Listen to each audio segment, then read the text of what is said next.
Hello there, BookTube. My name is Daniel. Welcome back to my channel, Guilty Feet. I've got nothing and especially got no rhythm. And today I'm talking to you. It is now Monday evening, July 15th, maybe. Yeah, that sounds right. And we just landed back today from a long 10-day trip to the UK. So I've got all sorts of things here with me to talk to you about. Lots to catch up on, lots of books to talk about, books that I bought, books that I had delivered, books that I rescued, and other things. So I'll tell you a little bit about where we went because it was kind of fun. First of all, some accessories. I went and bought some new reading glasses. I don't use glasses normally, maybe I should, but I do use glasses for reading, and you may have seen me occasionally if I'm trying to read something, put on these things, which I bought for £1 in Poundland in the UK. So I knew this trip I was going to go and buy some more reading glasses because this is the last pair. I sort of keep them, install them, and I'd broken every single one.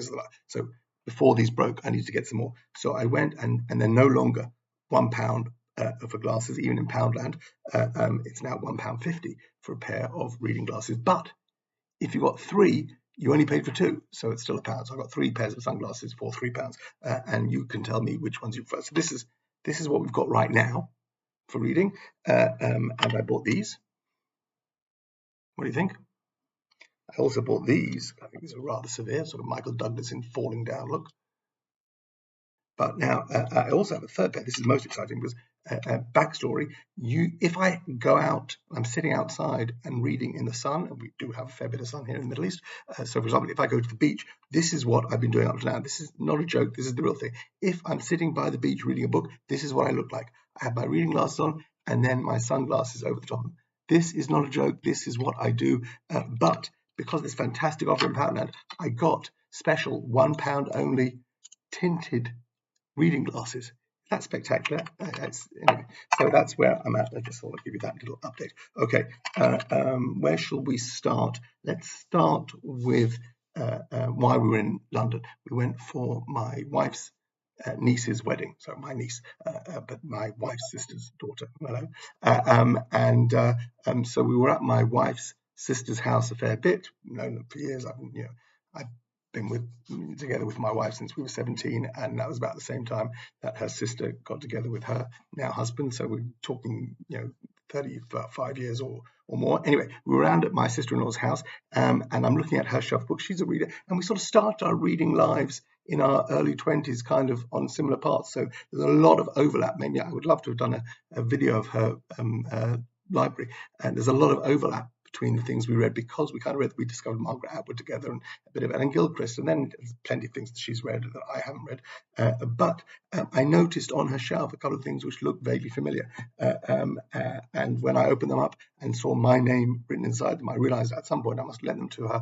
And they'd been sitting in, remember, she lives in England, I live in Israel. At some point, they've made their way into her library. So one of the first ones I was really delighted to rescue was Alan Hollinghurst's The Line of Beauty, which I've got here. It's got my name, February 2005, which is around about the time that it won the Booker Prize, and that's been missing from my library for a long time. So I rescued that from Northwest London. And then another book, so I loved that The Line of Beauty, and I don't know why I didn't have it anymore. Another book which I also rescued was Syracuse by Delia Ephron, which I hated. I was sent this for free, I believe. It says May 2017. I got this, and either she was here and she, what's something inside it?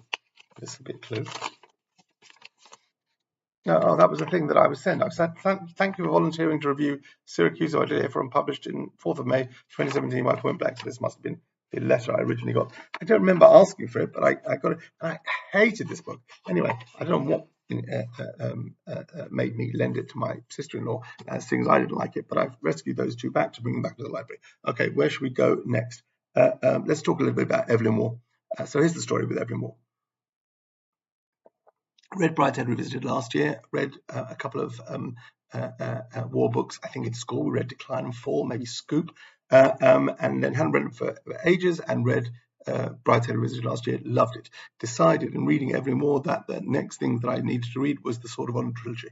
Sword of Honour trilogy made up of 3 books, and I cleverly, or at least thought cleverly, found a 1-volume version of it, published by Penguin. Here it is, Evelyn Waugh's Sword of Honour. Now, what I then did was not just order this once, but I ordered it twice. And this beautiful silverback penguin classic version of Sword of Honor, and I have had an even nicer. I didn't pay more than £2 or £3 for either of them, but I ordered the same book twice, and my friend the pilot brought them out to Israel, and suddenly I was faced with 2 copies. And then before I got any further, I thought, wait a second, because I started looking at this and saying, oh, this is not quite what I thought it was. This is not a bind up of the 3 original novels that made up the Sword of Honor trilogy. This is a edited version. Now, it happened to have been edited by Evelyn Waugh himself, and the claim is that this is his preferred version of reading this, but it's not the original version.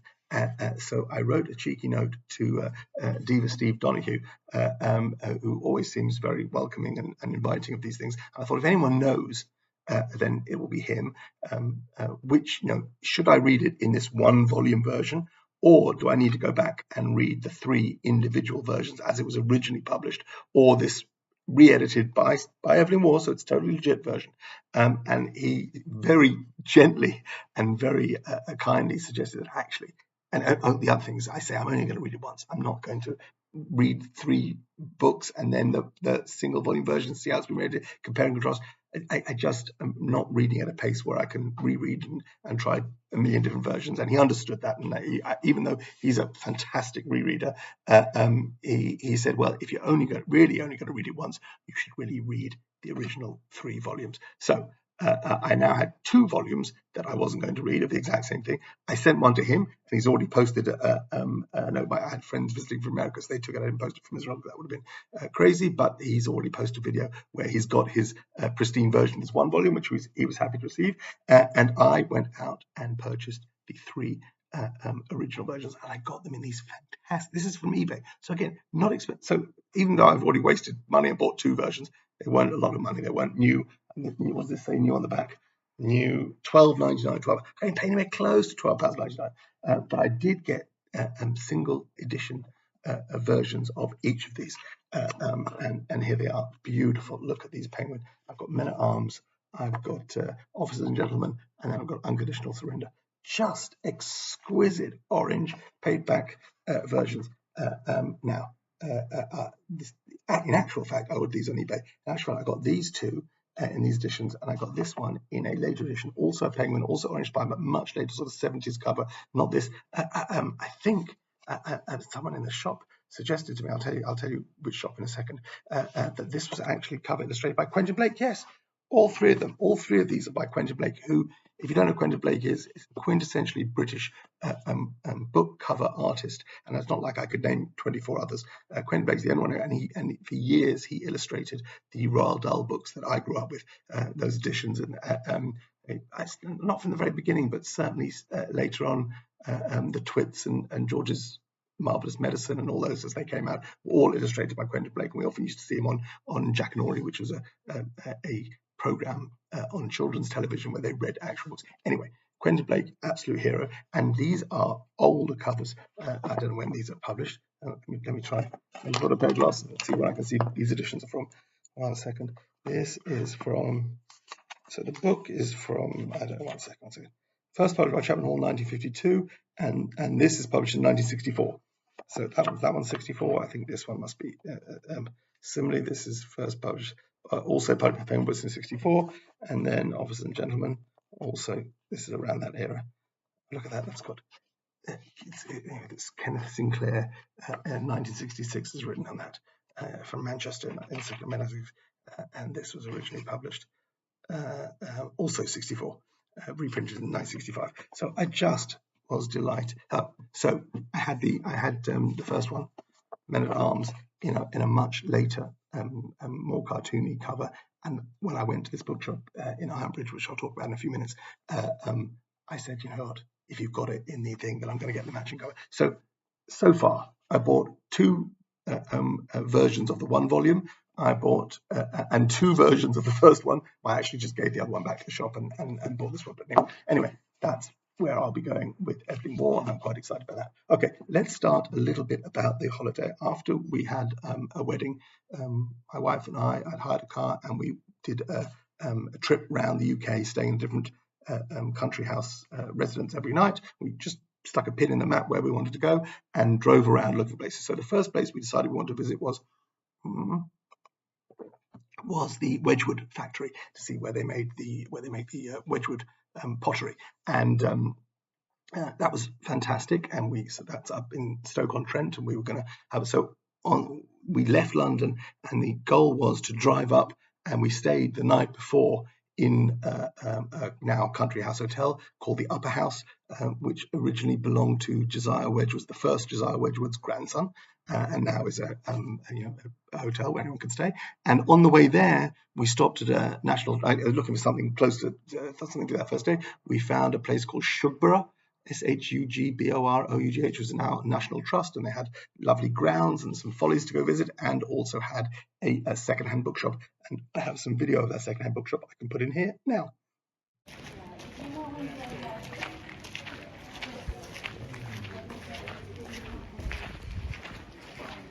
This is a nice big one.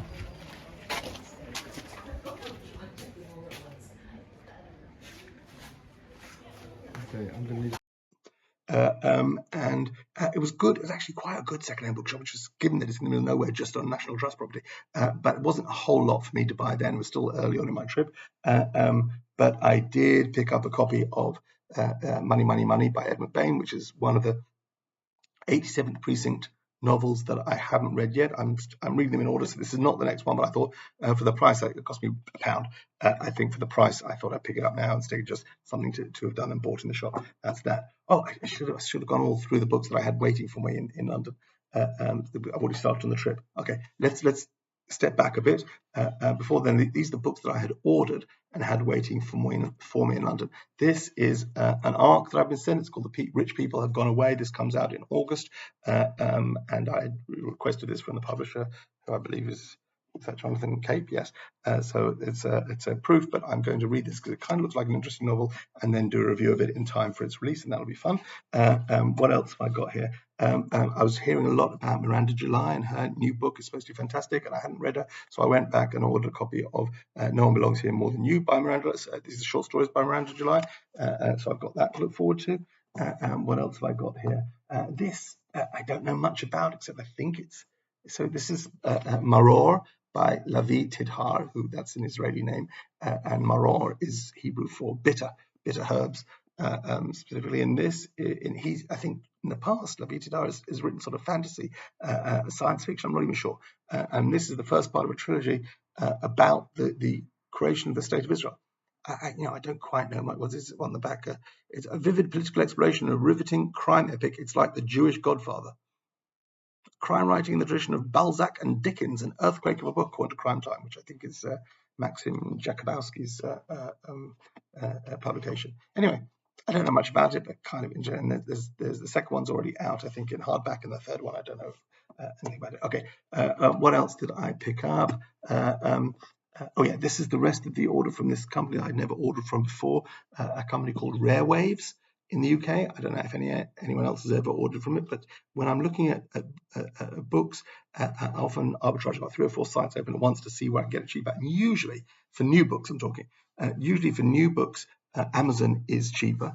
I found this Rare Waves because I'd never bought from them before. They gave me a special discount code, and they had editions of books that Amazon didn't have. So, for example, these 2 books are still out in hardback, but I was able to buy them from this company, Rare Waves, in paperback, and you can see why now when I got them, and it's cheaper than it would have been in hardback from Amazon. So I took a chance and tried out this company. So, first of all, James by Percival Everett, and you can see on the back here it says, not for international sale. That's why this is in paperback, even though it's still on sale, hardback, full price in shops.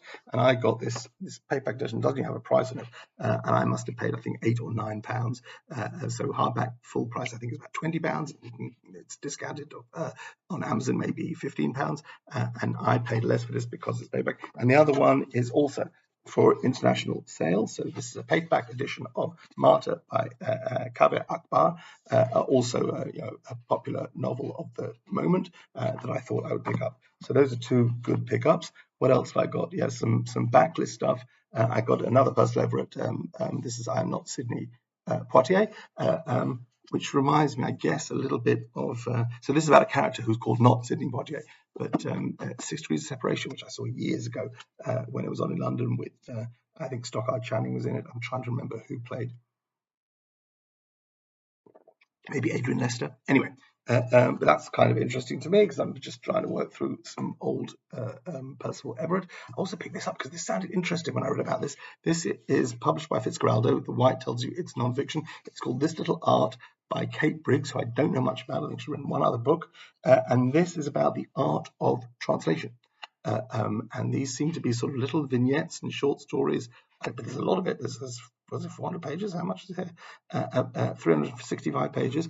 And it's about an essay with the reach and momentum of a novel. Kate Briggs' This Little Art is a genre-bending song for the practice of literary translation, offering fresh, fierce, and timely thinking on reading, writing, and living with the works of others. Okay, I mean, that's a nice chunky bit of non-fiction, but it's kind of interesting, kind of bookish. So I'm looking forward to tackling that. I picked this up because in terms of writers who I like, but are back logs that I haven't got to, here's a Coulson Whitehead, which I had missed out. I read The Intuitionist when it first came out in paperback many, many years ago, and then didn't read Coulson Whitehead until he exploded with the Underground Railroad, and then I read The Nickel Boys, then I read Harlem Shuffle and The Crook Manifesto. I went back and read his book on poker, and this is Sag Harbor, so this is predates The Underground Railroad, but I hadn't read it, and I thought I would, so I've got that. This also is a relatively new book, but I picked it up, I think, quite cheaply, and it's a short, how many pages? It's 130 pages. Orbital by Samantha Harvey had some good reviews on it, and some Mark Haddon's on the back, Mike McCormack, Daisy Hildyard, I don't know, Nathan Filer. So I read Mark Haddon, I read Nathan Filer. Didn't like the Nathan Filer book. Anyway, this I think is kind of in the, I don't know what this is. Anyway, looks kind of interesting. Orbital by Samantha Harvey. Then got a bit morbid and picked up One Friday in April by Donald Antrim, which I believe it's about suicide. Again, a very short, oh, it's crumpled, very shortish book, but kind of, I read one other thing by Donald Antrim many years ago. I think I've got 100 Brothers to be over there in the A section, but this just sort of thought for a short book I'll be able to handle this, no problem. This is again 130 pages, not very much spoken about, and I don't know much about Donald Antrim. If anyone else has read him or read 100 Brothers or has read this and knows more, let me know. But I don't, on a strange day, I thought, well, I'll pick that up and see what that's about. And then this is another book that I don't know anything about, by Devorah Bohm, and it's called On Marriage. I believe this is non-fiction. We've got Zadie Smith quoted on the cover. On the back, we've got Anna de Botton, Susie Orbach, and again, this was sort of kind of spontaneous spur of the moment. I saw good reviews and I went, and I don't know why I bought this, but I mean, I'd like to be reading more non-fiction. So I did that once. I've got 2 more books over here. One of them is the next in a series. So I just read the 4th Zola in the Rougon-Macquart. This is the 5th, so I bought the 5th one. The 4th is the Conquest of the Plassans, and this is the next one. And Abbé Mouret is the son, I think, of one of the ill-fated characters in the last book. But I enjoyed that 4th novel, I think, more than the last couple. So I'm re-energized to keep going with this project, which is about 20 books, and this is the 5th one. So I've read 4, and this is the 5th one, and each one of these is 240 pages, and they just read. There's a lot of sort of politics, social politics, how people interact, what they mean, what they really mean, and I'm kind of enjoying that. So Émile Zola, The Sin of Abbé Mouret. And then this last one, again, I don't know where I read a review of this, but I'd read a review. It's short stories, Hungry for What by Maria Bastados, translated by Kevin Jerry Dunn. Stories, I don't know much about it, except somewhere I'd read about it, maybe in the New York Times, and I thought, oh, yeah, I'll go and find that. And so they had a copy just below cover price, which was enough to make me think, yeah, I'll go for it. So I don't know much about that, but I'll let you know when I read it. Okay, back to the trip. So we went to see the Wedgwood factory, and that was great fun. Morning, we walked around, and Wedgwood now also owns Waterford Crystal, which we love a lot. My parents from Ireland, so we had Waterford Crystal. They had Waterford Crystal from when they got married. We got some Waterford Crystal when we got married 30 years ago. Not much of it survives. We got some. They're a bit too delicate. My parents' whiskey beakers and things are much chunkier, and we got these wine glasses with very delicate thin rim, and I think a couple of them are chipped. Anyway, that was just a great we walk around the factory, and the Wedgwood factory, and there was Waterford in the thing. And then in the afternoon, we went from there, Stoke-on-Trent. We drove to Ironbridge in Shropshire. And the reason we drove to Ironbridge in Shropshire was to see the Iron Bridge, which I will show you a video of us standing on the Iron Bridge right now.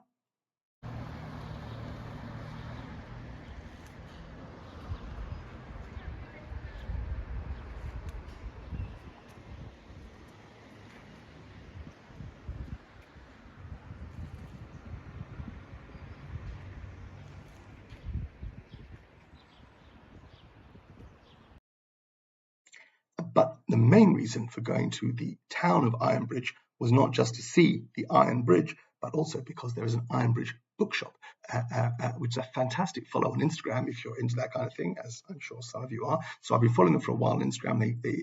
They often showcase their spectacular collection of old Penguin classics like the ones I showed you, and I've got some more to show you as well. It was an outstanding bookshop, and this is me walking into the Ironbridge bookshop now.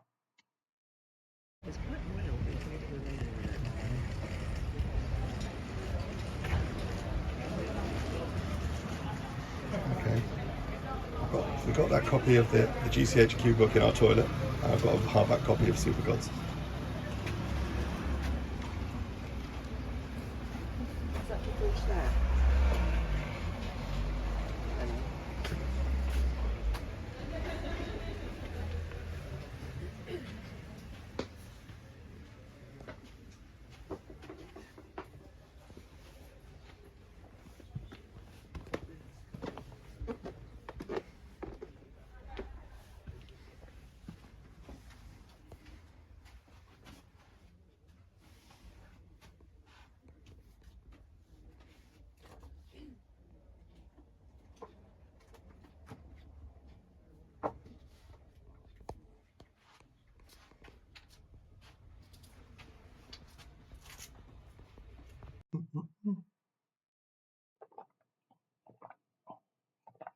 And so the most of the bookshop, the paperbacks are all £2, very reasonable, cheaper than you would find on eBay, and a fantastic, really up-to-date selection of paperbacks. And the sign actually says paperbacks £2 except Agatha Christie, and they have a whole wall of Agatha Christie paperback novels. I may have mentioned that I'm reading the Poirot in order, but I've already bought the next 4, so I wasn't desperate for any more Poirot at the moment. But the Agatha Christie's, they go for £3.99. They go to premium because they can't keep them in stock. I love that.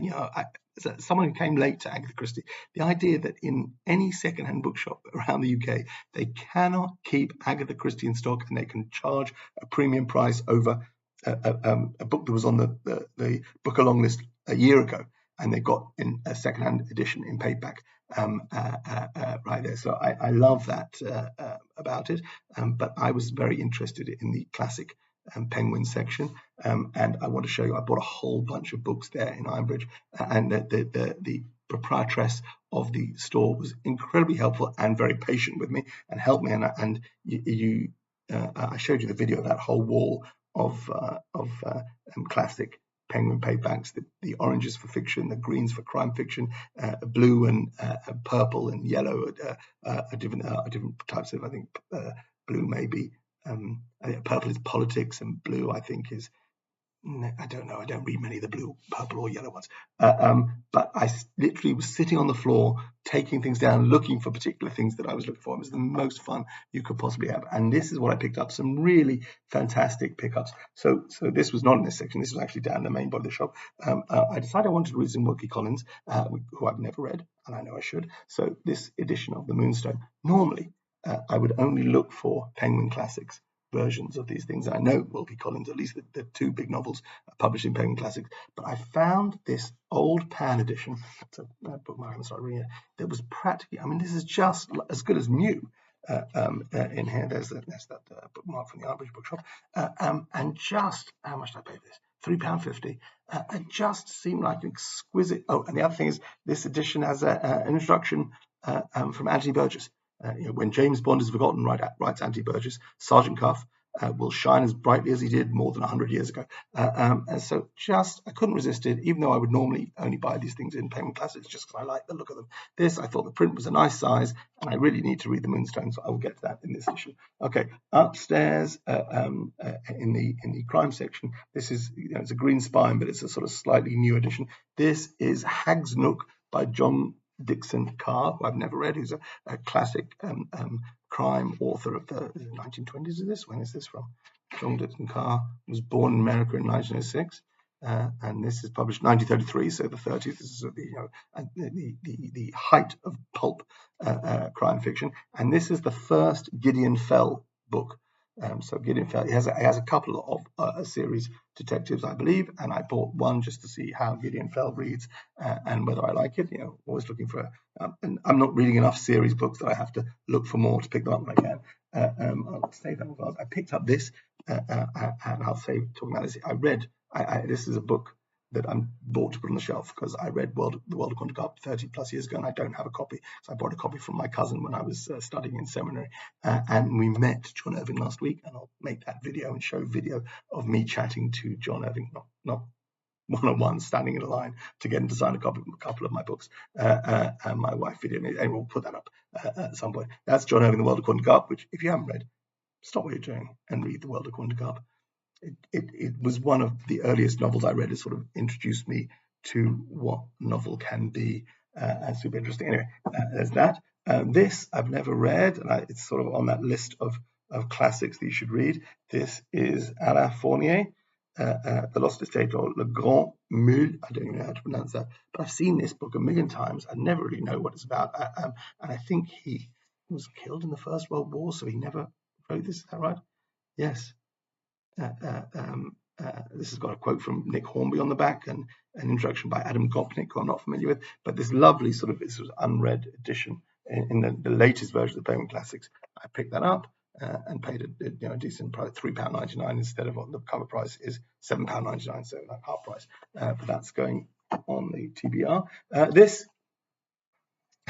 Reservoir Dogs. I've got years ago when Pulp Fiction came out, I bought the screenplay for that, and I got a copy of the screenplay to True Romance, which Tarantino wrote, which came free with an issue of Premiere magazine, and I bought his book.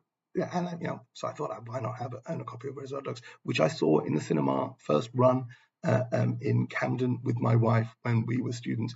She was not happy at the end of this movie, but I thought it was fantastic. It was something we'd never seen before in the cinema, and I remember it being just tremendously exciting, a vision of a new young director. So I want to read that again, see how that is. And here are three spectacular green crime editions. The first is this. This is The Big Clock by Kenneth Fearing. Which I was specifically, so I haven't just picked any of these by random. The Big Clock was always in my head because this was the basis of an extraordinarily entertaining movie called No Way Out, which has probably disappeared from most people's memories, sort of 1987, 88, just at the very birth as Kevin Costner was rocketing to superstardom. So it may have been made before or immediately after The Untouchables.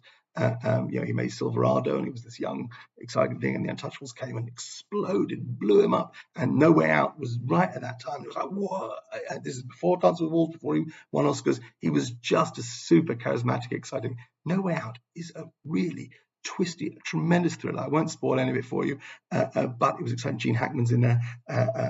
Is it Sean Young? Anyway, great movie. And I always remember reading that it was based on The Big Clock, which is a sort of 1930s, again, let me get the time, 1940s. When was this first published? And this is according to the pencil writing, this is the first edition published in 1949. Look at that, it's pristine, and it's just a beautiful thing to read and put on the shelf. 1949, The Big Clock by Ken Fearing. So I don't imagine this is terribly closely tied to No Way Out, but I'm sure there will be some thematic connections between them because it was very clear on the based on The Big Clock by Ken Fearing. I think it was filmed before or something else. Anyway, never read the source material. Excited to have that. And then this is another attempt at starting another series, and kind of interesting to me. I got the first two Ellery Queen books, This is the Roman Hat Mystery by Ellery Queen and the French Powder Mystery by Ellery Queen. And if you don't know, Ellery Queen was not a real person. Ellery Queen is the name of the detective in the book, and the books were published by, as if they were written by Ellery Queen. Ellery Queen was in fact two gentlemen. There we go, Frederick Danay and Manfred B. Lee. And if you take the time and Wikipedia those two people, you'll find out that neither of them were born with those names. So this is super interesting to me, how these two gentlemen wrote this series of books, which then became a whole franchise, which became, there's an Ellery Queen mystery magazine. I remember Ellery Queen was on TV when I was in the 70s. My mum would watch these, and they were sort of, he would occasionally break the fourth wall and talk to camera and have you spotted the clues yet, and those kind of, and he sort of went out of fashion. But I decided if I'm going to do it, I'll go back to the beginning. And these are chunkier for sort of pulp detective novels. These are 250 pages plus, which is on the large size for that era. So when the Roman Hat Mystery, when is this from? What year is this? Let me see. First published in 1929, and this edition 1956. 1929. So this is sort of just at the birth of the noir magazine pulp that Hammett and then eventually Chandler comes out of that. But this is a contemporary of those, or right at the start of that explosion in detective fiction. And these are on the chunky side, so I'm looking forward to getting my teeth in that. I bought two just because I said I wanted the first one. She said, "What else have you got on the list?" And I said, "This one." She found it and gave it. She was very helpful, and so I picked up the second one as well, because why not? And then what else I got here? The last book from that trip is this. This is a book called Beis by Richard Jefferies. Beis is subtitled A Story of a Boy. And famously, not famously at all, but famously in my house growing up, this was my late father, Oliver Sharp's book. And he was always trying to get us to read it. I think he bought a copy much later in life and found a paperback copy, because this was an old-fashioned children's story. So he read this as a boy, and it's an adventure story as far as I know. I don't know much about it. When is this first published? First published 1882, don't you know? And this is an abridged, it's an abridged edition. Okay, well, I'm going to read an abridged edition, sorry, Dad. In 1974. Illustrations, the copyright by E.H. Shepard. That's interesting. I didn't realize that. And so the illustrations in this edition are by E.H. Shepard from 1932. So will be sort of familiar line drawings if you know anything about Winnie the Pooh. E.V. Lucas on the back has written, as a book for boys, Beis, I think, stands alone in its blend of joy in the open air, sympathetic understanding of boy nature, and most admirable writing. It is a boy's book from the first word to the last. A book for boys who are still boys, and also for boys who are masquerading as men and fathers. So my father tried to press this into my hands as many times as I've tried to press Harriet the Spy into the hands of my children, who've never shown the slightest bit of interest in reading a book that shaped me. I was in Ironbridge Bookshop on the 10th anniversary of my father's passing, and we have his yahrzeit on the Hebrew date is tomorrow night. My brother and I will come together and say Kaddish for my father. And I just thought, 10 years since he's gone, maybe it's time I actually read the book that he was trying to get me to read for all those years.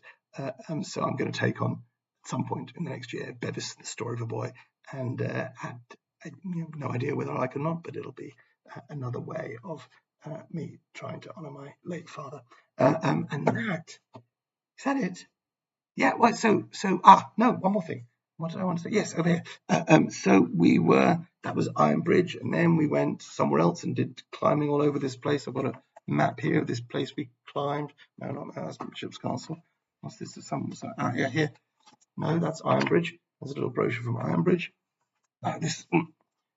Yes, Hawkstone Follies. We went one night, we stayed in this fabulous country house hotel called Hawkstone Hall. And then we went the next day to Hawkstone Park Follies and did this walk, which took us about 3 hours, to climbing all the way up here, through the caves, out here, over the little bridge and back down. What a fabulous morning we had. The weather just held, and we're through the woods and through caves and little clefts in the rock, and then bridges that. Really, really one of the great days my wife and I had together clambering around. And then the last day, last Thursday, we came back to Stratford upon Avon for our last day out, because we were back in London for Friday. And we were staying in a hotel called the Swan's Nest, which is right on the River Avon, just over the water, literally a 5-minute walk from the RSC, the Royal Shakespeare Company. So we had booked in for a play at the Royal Shakespeare Company. So they were showing in the main theatre. They were showing, they've got a production of School for Scandal, which I saw years and years ago at the Almeida Theatre in London with Ian McDermott, the Emperor Palpatine, I believe, was the lead actor in that production. So we'd seen School for Scandal. So the play on in the Swan Theatre, which is a smaller theatre, was a new play called Kyoto. And impossible to describe. It's about the Kyoto Climate Accords. I guess I think the comparison is with the play Oslo, if anyone saw that, which was fantastic. So it's a play sort of bringing together real people with some real sort of fairly recent historical events and giving it some dramatic oomph. I think actually this is probably a closer corollary to Angels in America, which if you see, I saw the original production National Theatre, both parts 1 and parts 2, and then I bought the play by Tony Kushner and read it again sort of 30 years later and found all things I'd missed in the links.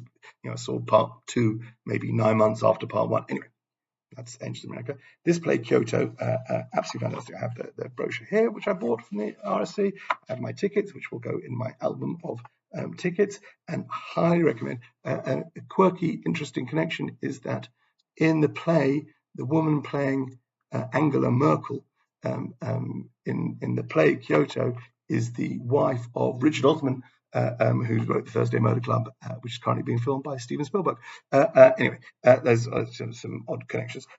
She was terrific. The play was absolutely terrific. Really enjoyed that. And so that was the end of our trip. And then we came over the weekend, had more another family Shabbat altogether.